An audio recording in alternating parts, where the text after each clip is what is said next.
Na mamlaka ya hali ya hewa Tanzania na kuleta utabiri ambao ni wa saa 24 zijazo kuanzia saa 3 usiku wa leo.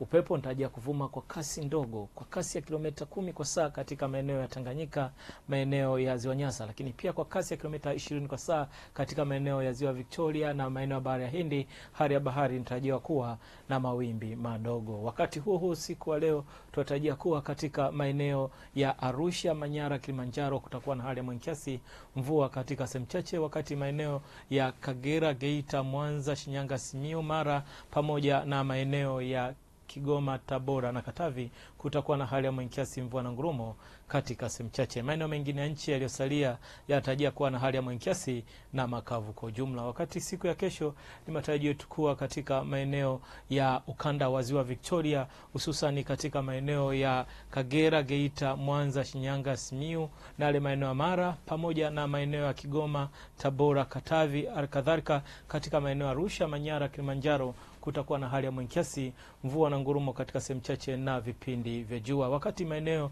ya Tanga, visiwa vya Unguja na Pemba, jiji la Dar es Salaam kwa Pwani, Lindi, Mtwara, Ruvuma, nyanda za juu kusini magharibi na yale maeneo ya Singida, Dodoma, Morogoro kutakuwa na hali ya mawingu kiasi, mvua katika sehemu chache na vipindi vya jua. Kutoka mamlaka ya hali ya hewa Tanzania, naitwa Tunza Sanane. Asante na usiku mwema.